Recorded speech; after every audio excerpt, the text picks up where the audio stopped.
Que a graça e a paz de nosso Senhor e Salvador Jesus Cristo seja sobre a sua vida. É com muito prazer, com muita alegria e satisfação que mais uma vez nós estamos aqui para mais uma videoaula da Escola Bíblica Dominical. Nós estamos estudando neste segundo trimestre de 2019 o tabernáculo, símbolo da obra redentora de Cristo. Nesta semana nós estamos estudando a lição de número 9, a Arca da Aliança. Esta lição ela foi comentada pelo pastor Elianai Cabral. Quero pedir para você subscreva no meu canal. Visite também o nosso site www.moldado.com. No site você tem todos os vídeos. E todos os vídeos ele tem uma mensagem que introduz o tema de cada lição. Se você clicar na lição, você tem acesso direto aos slides da lição gratuitamente. Importante também que nós temos no nosso site são os hinos que são indicados para serem cantados no tema, no assunto de cada lição. Se você clicar no hino, você tem acesso direto ao áudio e também à letra, para que você possa ensaiar e cantar com os irmãos na Escola Bíblica Dominical. Seja bem-vindo para nós estudarmos esta lição tão maravilhosa e falarmos um pouco da Arca da Aliança e todos os objetos os 3 objetos que estavam dentro da arca. A Arca da Aliança era um móvel feito de madeira recoberto de ouro, tanto na sua parte interior quanto na sua parte externa. O ouro ele simbolizava a deidade de Cristo, a madeira simbolizava a humanidade de Cristo. Na doutrina da expiação, a arca e seu propiciatório representam a obra que Jesus realizou, a obra expiatória que Cristo realizou no Calvário.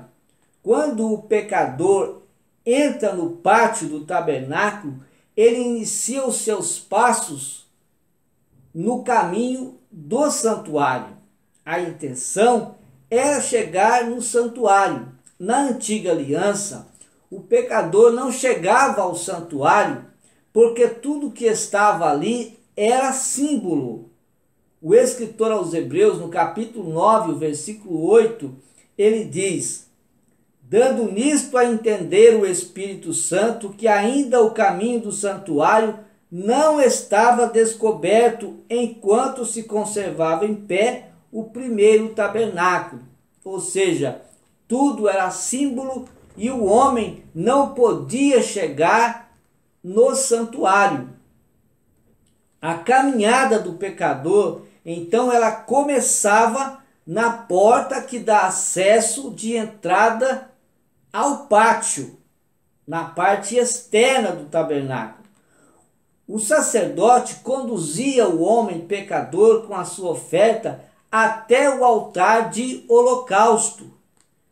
E no altar de holocausto, ele então oferecia a sua oferta, era perdoada a violação da lei que ele havia cometido, e era pecado, e voltava para sua casa tendo os seus pecados perdoados.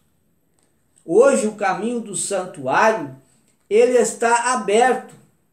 O homem recebe Jesus Cristo como seu Salvador após se arrepender dos seus pecados.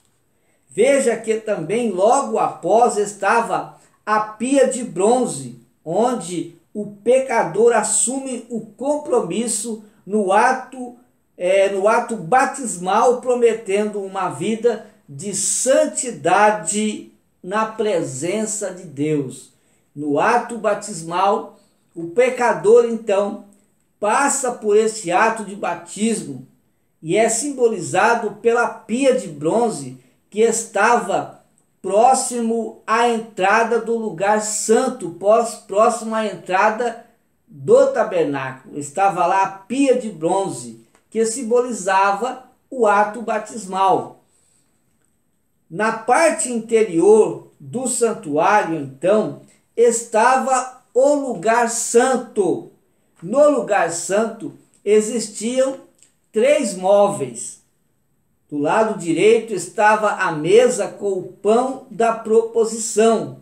O pecador, depois de ter passado pelo altar do holocausto, arrependendo-se dos seus pecados, recebeu o seu perdão por Cristo, ele então passa pela pia de bronze, ou seja, ele passa pelo batismo e assume um compromisso com o Senhor Jesus de ser fiel a ele até a sua morte, quando ele passa então para a vida eterna. E também ele faz um compromisso com a igreja de estar sempre em comunhão com os irmãos. E aí então ele entra no lugar santo.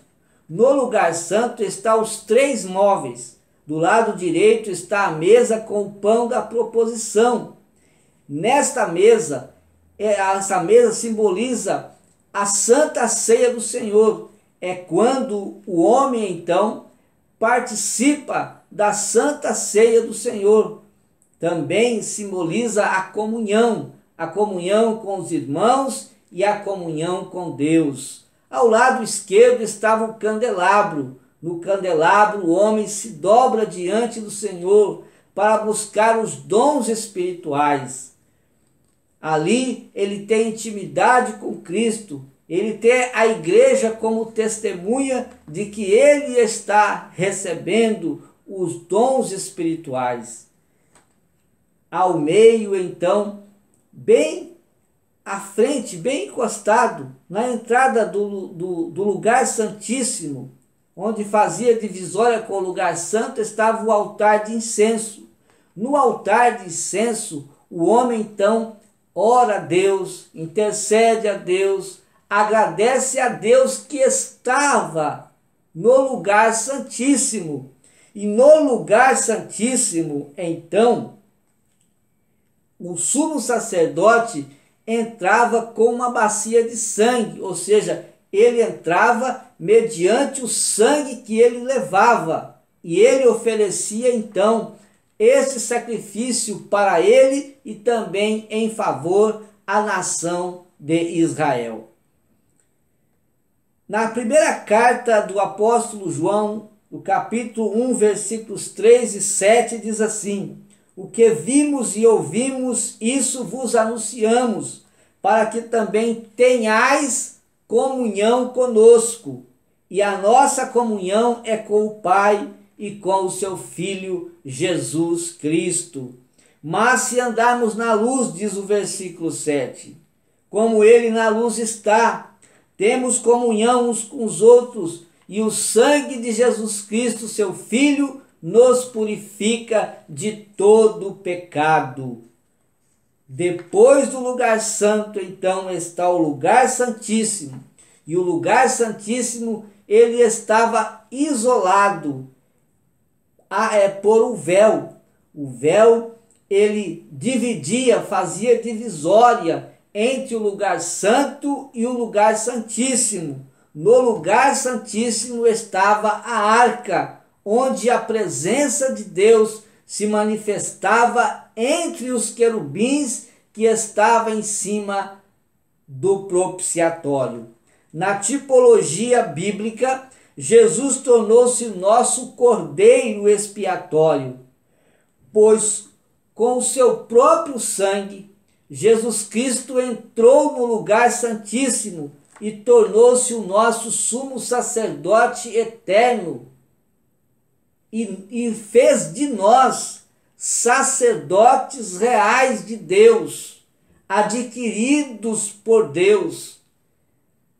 Fez de nós uma nação santa e agora, através da morte de Cristo, o homem pode entrar no lugar santíssimo e a presença de Deus se manifesta gloriosamente na sua vida. O escritor aos Hebreus, no capítulo 6, versículos 18 a 20, ele diz: para que duas coisas imutáveis, nas quais é impossível que Deus minta, tenhamos a firme consolação. Nós, os que pomos o nosso refúgio em reter a esperança proposta, a qual temos como âncora da alma, segura e firme, e que penetra até o interior do véu, onde Jesus, nosso precursor, entrou por nós, feito eternamente sumo sacerdote, segundo a ordem de Melquisedeque. Jesus Cristo tornou-se sumo sacerdote. Jesus Cristo, ele entrou no tabernáculo celestial, na presença de Deus, e agora nós, através de Jesus Cristo, nós como sacerdotes também podemos entrar na presença do Senhor, na presença de Deus, e assim então nós podemos glorificarmos a Deus com a nossa alma, com a nossa vida, com muita alegria e com muita paz. A Arca da Aliança na Bíblia, então, era o símbolo maior da glória que vinha do trono de Deus, e via também a presença de Deus. Entre todos os móveis e objetos do tabernáculo, a arca era o mais sagrado. Por quê? Porque o tabernáculo ele foi construído para abrigar a arca, e assim Deus habitasse entre Israel. Então, o primeiro móvel a ser construído foi a arca. O tabernáculo foi construído para guardar a arca. Veja bem que Deus fez tudo de dentro para fora. Deus trabalha de dentro para fora. Primeiro, ele fez a arca, ele fez os outros objetos, ou seja, foi ordenado que fizesse os outros objetos. Depois desses objetos interiores feitos, então foi feito a proteção desses objetos. Por exemplo, a cerca foi feita depois que foi feito o altar de holocausto, depois que foi feito a pia de bronze. Aí se fez a cerca para guardar esses objetos. Os objetos interiores, os móveis interiores que estavam dentro do tabernáculo foram fabricados primeiro, e depois foi feito o tabernáculo, depois foi feitas as cobertas, porque Deus trabalha de dentro para fora. Deus trabalha no interior do homem. Então, o propiciatório estava em cima da arca, entre os querubins, onde Deus se manifestava. Deus se manifestava de dia através da nuvem, e à noite Deus se manifestava com uma coluna de fogo. A presença de Deus na vida do homem é muito importante para a sua vida material e para a sua vida espiritual. A arca era uma caixa retangular. Ela media aproximadamente 1,20 m de comprimento por 70 de largura. Era feita de madeira de acácia e coberta com ouro. Uma borda de ouro rodeava então essa caixa de madeira que nós chamamos de arca. Passava-se à volta uma borda de ouro. Havia argolas de ouro também nos 4 cantos da arca. As argolas eram 2 de um lado, 2 do outro. Foram feitas também varas de ouro, e essas varas elas atravessavam as 2 argolas, de cada uma de cada lado, para que se pudesse carregar a arca. A tampa da arca era o propiciatório. também era todo de ouro, e onde estavam ali esculpidos os querubins. Os querubins foram esculpidos de frente um para o outro, mas os seus olhares estavam sobre o propiciatório, e as suas asas tocavam uma na outra. No altar de bronze, ou seja, a Arca da Aliança, ela é apresentada na Bíblia como um dos mais claros tipos de Cristo. No altar de bronze estava a nossa redenção em Cristo. Na pia de bronze estava a nossa santidade em Cristo. Quando entrava no lugar santo, do lado direito estava a mesa com os pães da proposição, que é a nossa comunhão com Cristo. Do lado esquerdo estava o candelabro, a nossa intimidade com Cristo. No centro estava o altar de incenso, é a nossa adoração a Cristo, é a nossa gratidão a Cristo, é a nossa intercessão pelo povo, pelos nossos, enfim, é a nossa intercessão através de Cristo pelas pessoas. E então, no lugar santíssimo, a presença de Cristo, a presença de Deus, ela se manifesta através, ou seja, tendo como símbolo a Arca da Aliança, que representa a presença de Deus. A madeira de acácia significa a vida e o ministério de Jesus. Por quê? Porque a madeira é dura, quase indestrutível. Mesmo em meio ao deserto, ela suportava todas as intempéries do deserto. Mesmo assim, essa madeira ela cresce saudavelmente. Essa madeira tipificava a humanidade de Cristo, que era como a raiz de uma terra seca, como disse Isaías capítulo 53 e o versículo 2. Ele resistiu. Jesus resistiu os efeitos de danificação da cruz e também da sepultura. Jesus Cristo resistiu, porque o Senhor Jesus fez tudo isso por nós, fez por mim e fez por você. Ele cumpriu a sua missão. Foi dura, foi difícil, sua carne foi rasgada, enfim, ele passou por muitas dificuldades, mas Jesus Cristo foi até o fim, porque o propósito dele era morrer por nossos pecados, era dar a sua vida por nós.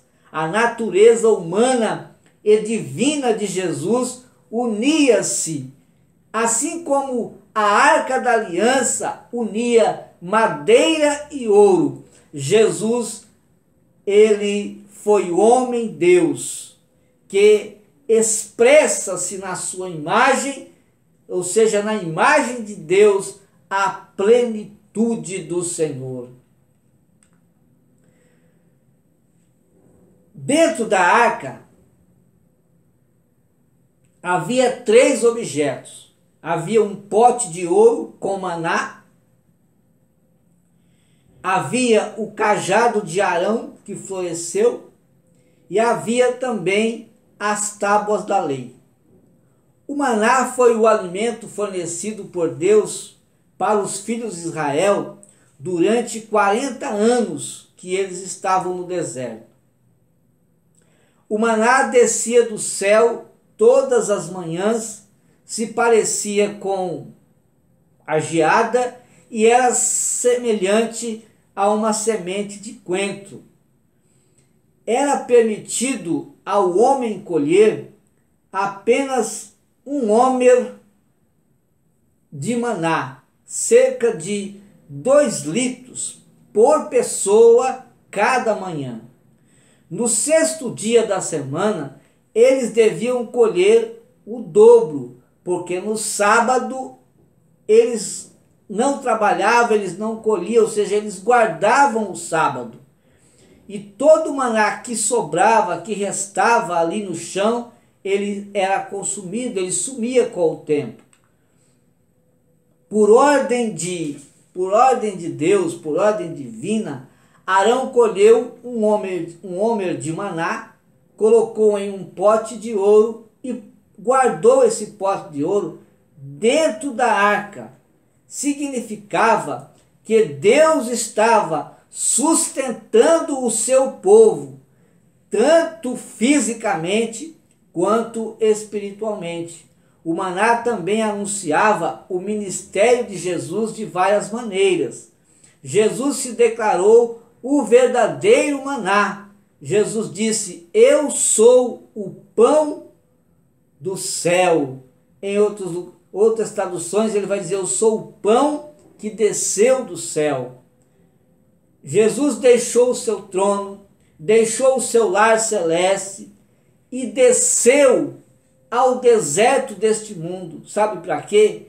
Para alimentar o homem que miseravelmente está faminto de pão espiritual.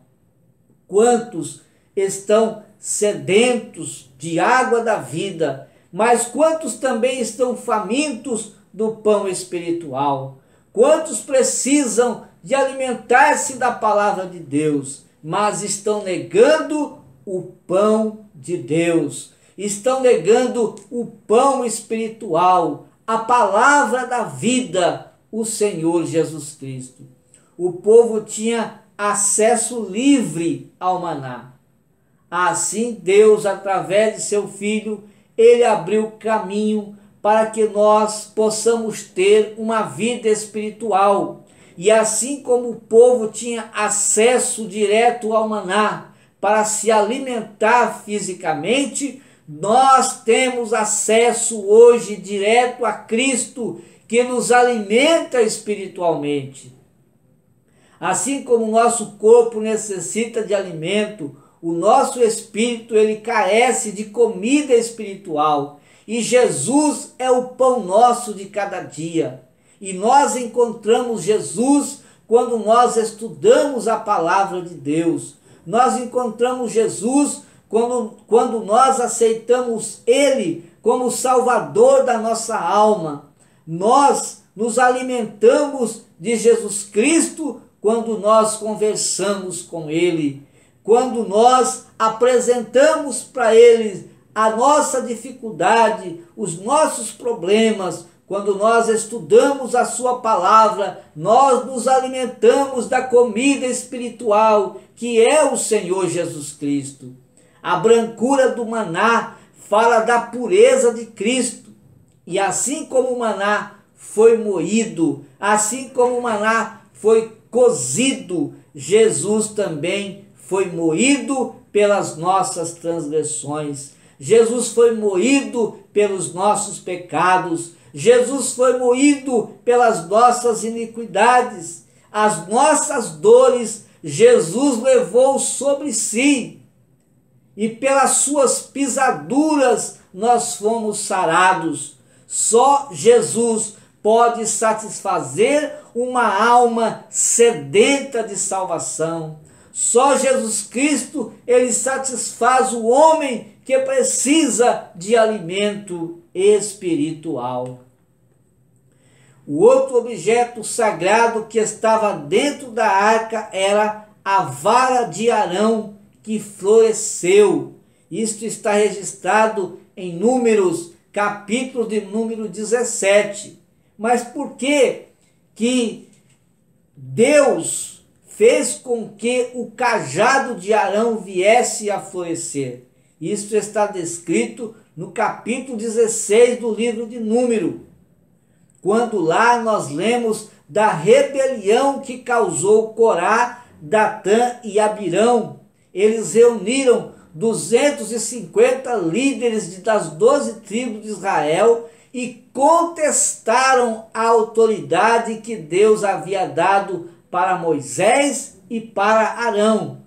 Devido a essa rebelião, o que Deus fez? Deus fez que a terra se abrisse, e a terra se abriu como se fosse uma boca e engoliu todos estes que contendiam, todos estes que contestavam a autoridade que Deus havia dado a Moisés e a Arão. Agora, não parou por aí, porque no outro dia de manhã, milhares do povo vieram acusar Moisés de matar o povo de Deus. Está em Números 16 e 41. E Deus ficou irado com essa contestação. Deus ficou tão irado que uma praga começou rapidamente e matou mais 14.700 pessoas. Morreram a mais, porque foram acusar Moisés e Arão de matar o povo de Deus. Amados irmãos, isso é interessante, isso é importante, são lições para a nossa vida. Nunca nós devemos acusar as pessoas, nunca nós devemos falar mal das pessoas, julgar as pessoas sem saber de nada. E mesmo se souber, quem somos nós para julgarmos, principalmente julgar pastores que foram consagrados por Deus, que foram escolhidos por Deus. Davi sofreu perseguição de Saul e teve oportunidade 2 vezes de tirar a vida de Saul. Mas ele disse que não faria isso com aquele que foi separado, com aquele que foi ungido para fazer o trabalho do Senhor. Deus aqui, ele matou os 250 líderes que foram engolidos pela terra, depois mais 14.700 que foram lá na tenda de Moisés. Agora Deus vai instruir Moisés, porque ele vai confirmar a escolha que ele havia feito. Ele vai confirmar a consagração de Arão como sumo sacerdote. E Deus instrui Moisés para que Moisés separe um representante de cada tribo, ou seja, cada tribo deveria escolher um representante. Este representante deveria trazer uma vara de amendoeira escrita com o seu nome. As varas seriam colocadas na tenda da congregação, certamente do lugar santíssimo, próximo à arca. Essas varas foram colocadas. No outro dia de manhã, ou seja, essas varas passariam a noite na tenda da congregação, no tabernáculo, e no outro dia de manhã, Moisés foi pegar essas varas. E aí vem então o mistério que foi revelado para o povo de Israel, porque todo o arraial estava ali, aguardando o que iria acontecer. E entre as 12 varas que foram colocadas no tabernáculo e passou durante a noite, apenas a vara de Arão, apenas o cajado de Arão floresceu, brotou e deu frutos, deu amêndoas. A vara que floresceu era imagem e tipo da ressurreição de Cristo. 3 dias após Cristo ser crucificado e morto, floresceu, brotou e o seu fruto apareceu na sua ressurreição. Ele ressuscitou e apareceu a muitos. 10 vezes no espaço de 40 dias, Jesus apareceu a muitas pessoas. Jesus, ele é a ressurreição e a vida. E assim como a vara de Arão produziu, Jesus também deu frutos. Ele é a primícia dos mortos. e breve todos aqueles que morreram em Cristo ressuscitarão dentre os mortos para a vida eterna. Todos aqueles que morrem em Cristo morrem com a garantia de viver eternamente com o Senhor. É por isso que nós devemos cuidar da nossa vida espiritual. É por isso que nós devemos nos guardar, porque se morrermos, morreremos em Cristo Jesus. E se o Senhor Jesus vier e nós estivermos vivos, seremos arrebatados desta terra e estaremos então para sempre com o Senhor. Também dentro da arca estavam as tábuas da lei. As tábuas da lei correspondem às tábuas de pedras que foram confiadas a Moisés no Monte Sinai. Elas continham os 10 mandamentos como os preceitos divinos que deveriam ser observados pelo povo. O povo deveria obedecer, não deveria violar, mas sim obedecer. Êxodo 24:12 diz: Então disse o Senhor a Moisés: Sobe a mim ao monte e fica lá. Dar-te-ei tábuas de pedra e a lei e os mandamentos que escrevi para os ensinares. As tábuas da lei foram colocadas dentro da arca, porque os mandamentos constituíam o regulamento da aliança de Deus com Israel. Os homens da antiga aliança não foram capazes de cumprir aqueles preceitos divinos em virtude da mancha do pecado que foi deixada pela queda de Adão.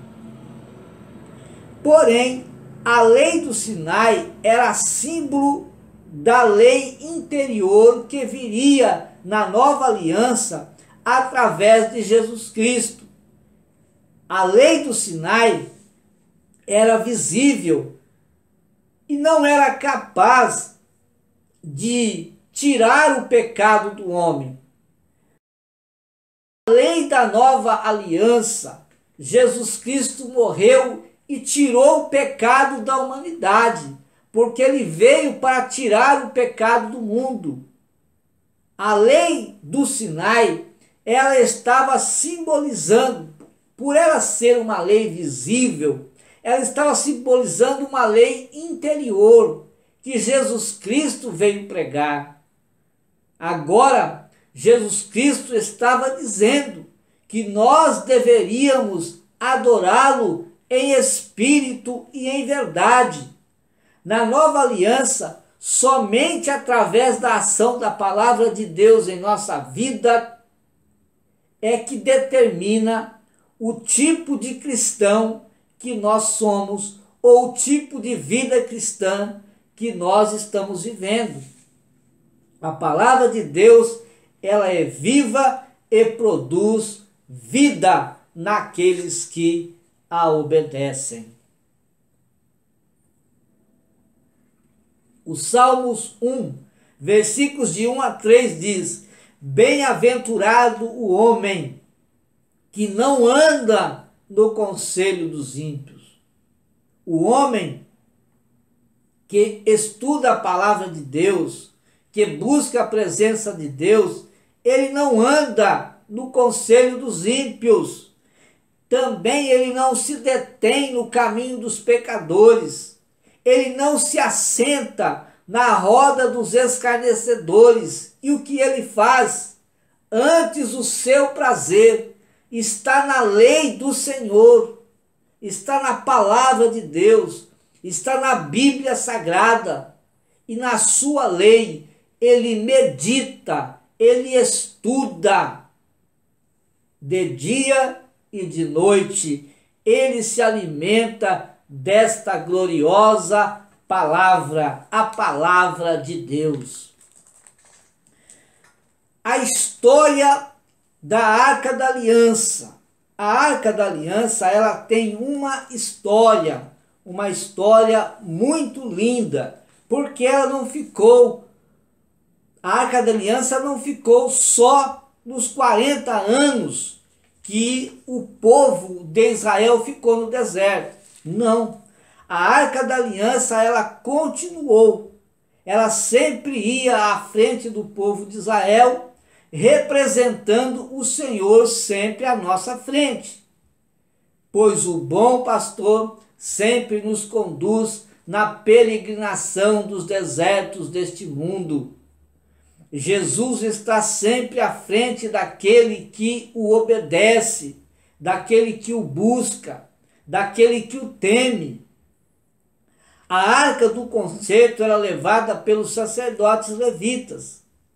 Na travessia do Jordão, que foi uma ação comandada por Josué em busca de conquistar as terras, e aqui a primeira terra a ser conquistada foi Jericó, todo o povo devia seguir a arca. E quando os sacerdotes pisaram os seus pés nas águas do Jordão, o Jordão parou. Eles atravessaram o Mar Vermelho. As águas do Mar Vermelho se abriram, mas as águas do Jordão parou. Por quê? Porque o Rio Jordão estava numa ribanceira. As águas pararam e o povo então passou o Jordão. Na queda dos muros de Jericó, a Arca da Aliança ia também à frente, nos 7 dias que os israelitas rodearam Jericó.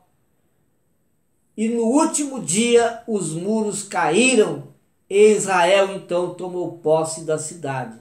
Assim como a Arca da Aliança ia sempre à frente de Israel, representando a presença de Deus, acontece conosco. Nós devemos de ter Jesus sempre à nossa frente. A presença de Deus, quando ela está na nossa vida, nós atravessamos os mares deste mundo. Quando a presença de Deus está na nossa vida, os rios param e nós podemos atravessar para conquistar nossos sonhos, para alcançar nossos objetivos. E assim nós vencemos as batalhas desta vida quando a presença de Deus tem prioridade na nossa vida. Quando a presença de Deus está à frente, está conosco, nós ganhamos batalhas, nós vencemos este mundo porque a presença de Deus está em nossa vida. No tempo quando Eli era sacerdote de Israel e Samuel ainda era um jovem, houve guerra entre os filisteus e os israelitas. Os filisteus mataram 30.000 soldados israelitas e roubaram a Arca da Aliança. Eles levaram a arca para Asdod e a puseram na casa de Dagon. Dagon era o deus dos filisteus. E agora estava Dagon de um lado e a Arca da Aliança de outro. Dagon representava o deus dos filisteus. A arca era símbolo da presença do Deus de Israel. E Deus começou uma batalha. E essa batalha que Deus começou, ele estava só. Não tinha ali ferramenta humana, não tinha homem. Deus começou uma batalha só contra os inimigos de Israel. Não havia ferramentas humanas. E por 2 vezes Deus jogou a estátua de Dagon ao chão, de forma que esta estátua não teve mais conserto. Da primeira eles consertaram e colocaram de novo. E no outro dia ela amanheceu no chão novamente e já não tinha mais conserto. Também Deus permitiu que pragas viessem sobre os homens das 5 cidades dos filisteus. E as pragas eram pragas de hemorroidas sobre aqueles homens. E aqueles homens sofriam com essas doenças. Era a maldição, porque eles haviam roubado a arca da aliança do povo de Israel. E aquela doença, ela foi se agravando cada dia mais, e os homens foram sofrendo. Os filisteus se reuniram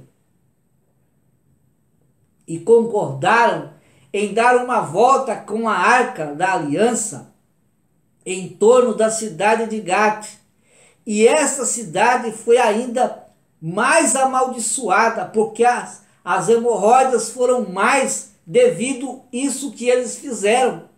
Do pequeno até o grande, eles estavam agora sofrendo com as hemorroidas. E eles decidiram então enviar a arca para Ecrom, uma outra cidade dos filisteus.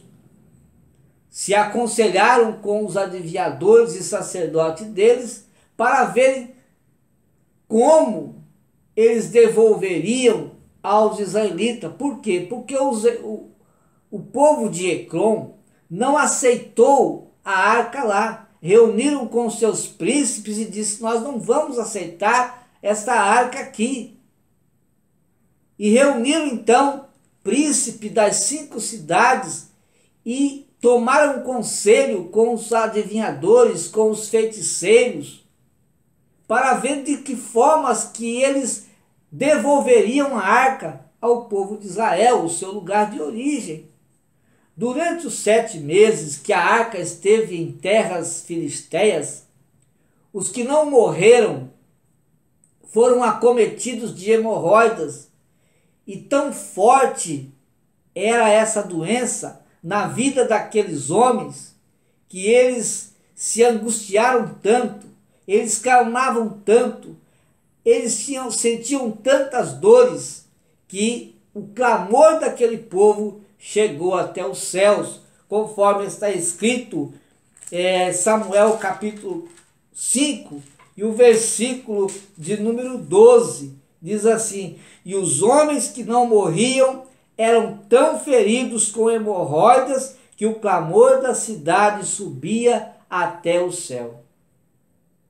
Aconselhados então pelos sacerdotes e adivinhos, a arca foi devolvida com uma oferta de ouro. Eram 5 imagens de ratos de ouro e 5 em formato da doença, em formato das hemorroidas, de ouro também. Isso está primeiro livro de Samuel, capítulo 6, e o versículo 17 diz assim: estas, pois, são as hemorroidas de ouro que enviaram os filisteus ao Senhor, em expiação da culpa, por Asdod uma, por Gaza outra, por Asquelon outra, por Gate outra, e por Ecrom também outra. Como também os ratos de ouro, segundo o número de todas as cidades dos filisteus, pertencentes aos 5 príncipes, desde as cidades fortes até as aldeias e até Abel, a grande pedra sobre a qual puseram a arca do Senhor. Então veja bem que foi devolvida esta arca com uma oferta. Agora, passavam-se 20 anos, e durante esses 20 anos, o povo de Israel sentiram falta da arca. Eles estavam idolatrando a arca e se esquecendo de Deus. Como faltava a arca, os israelitas começaram a adorarem deuses estranhos. E Samuel então vai pregar uma mensagem de arrependimento. Se eles não se arrependessem da idolatria que eles vinham fazendo, eles seriam derrotados ainda mais pelos filisteus. Então Samuel disse: e sucedeu que desde aquele dia a arca ficou em Quiriate-Jearim. Então a arca, ela foi levada até Bet-Semes, ou até Bet-Semes.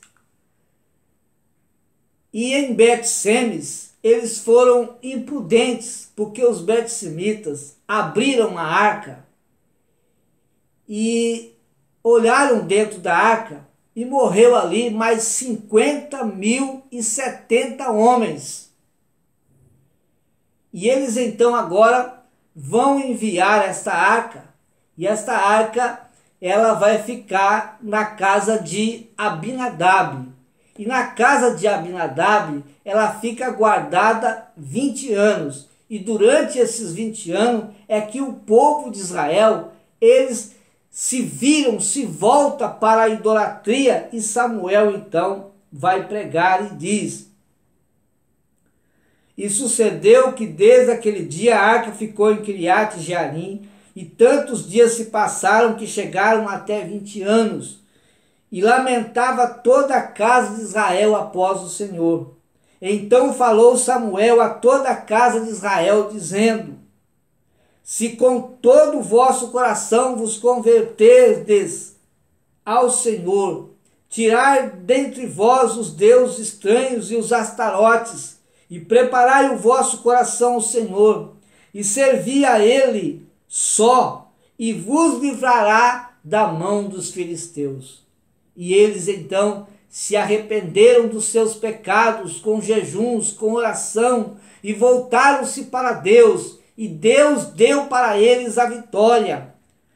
Nos versículos 10 a 12, nós lemos: e sucedeu que, estando Samuel sacrificando o holocausto, os filisteus chegaram a peleja contra Israel, e trovejou o Senhor aquele dia com grande trovoada sobre os filisteus, e os derrotou de tal modo que foram derrotados diante dos filhos de Israel. E os homens de Israel saíram de Mispa e perseguiram os filisteus e os feriram até abaixo de Bet-Car. Então tomou Samuel uma pedra e a pôs entre Mispa e Sem, e chamou o seu nome Ebenezer, e disse: até aqui nos ajudou o Senhor. Quando Davi estabeleceu seu reino, ele foi buscar a Arca da Aliança. Só que ele fez coisas que não agradaram a Deus, porque ele foi buscar a arca em desobediência. Porque a arca, ela devia ser carregada pelos levitas.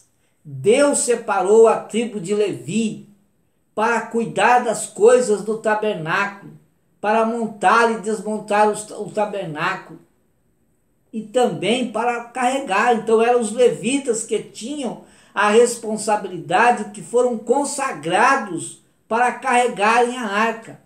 Mas o Davi, ele foi buscar a arca com carros de bois, e quem os transportava era o Aiô e o Uzá. Durante o transporte desta arca, o que aconteceu? Os bois tropeçaram, e imprudentemente Uzá foi tocar na arca com a intenção de não deixar a arca cair. Mas ele não poderia ter tocado. Ao tocar, ele morre. Davi se entristeceu então com esse acontecimento e desiste de levar a arca para Jerusalém e deixa esta arca na casa de Obed-Edom. Obed-Edom era um gentio. A arca ficou na casa dele 3 meses. E durante esses 3 meses que a Arca da Aliança ficou na casa de Obed-edom, este homem gentio veio a ser abençoado. Ele prosperou muito em tudo aquilo que ele fazia, em tudo aquilo que ele tinha, ele foi próspero. A presença de Deus estava na casa de Obed-edom. Por isso, amados irmãos, nós precisamos da presença de Deus na nossa vida. Quando a presença de Deus está na nossa vida, nós prosperamos materialmente, nós prosperamos espiritualmente, nós prosperamos socialmente. Quando a presença de Deus está no nosso lar, vai tudo bem. Quando a presença de Deus está na nossa vida, vai tudo bem. Nós precisamos da presença de Deus na nossa vida para que tenhamos sucesso, tanto material quanto espiritual. E depois de 3 meses, Davi voltou para buscar a arca. E agora Davi veio buscar a arca de uma maneira correta. E eles vieram com tanto temor para levar a arca, que a cada 6 passos eles paravam e ofereciam sacrifício de bois e carneiros cevados ao Senhor. Mais 6 passos, eles novamente paravam e ofereciam sacrifícios ao Senhor. Mais 6 passos, novamente eles paravam até chegar na tenda que Davi havia construído para que guardassem a Arca da Aliança. Toda essa história que nós contamos aqui está no primeiro livro de Crônicas, capítulo 13, versículos 1 a 14, também no segundo livro de Samuel, capítulo 6, versículos 13 a 15 e também o versículo 17. É muito importante, é linda a história da arca. Há mais histórias desta arca, da Arca da Aliança, a qual nós estamos já finalizando este estudo, mas é muito importante. A Arca da Aliança, ela representa a presença de Deus, ela é símbolo da presença de Deus. E nós precisamos muito da presença de Deus na nossa vida. Quanto mais presença de Deus na nossa vida, quanto mais presença de Deus em nosso meio, nós somos e seremos mais e mais abençoados, porque a presença de Deus é coisa gloriosa, a presença de Deus é maravilhosa, a presença de Deus não existe preço, não existe nada que possa substituir a presença de Deus na nossa vida. Eu desejo que a presença de Deus esteja na sua vida, esteja na vida da sua família. Deus te abençoe graciosamente e até a próxima oportunidade, quando nós aqui estaremos com mais um estudo da palavra de Deus. Deus te abençoe em nome de Jesus.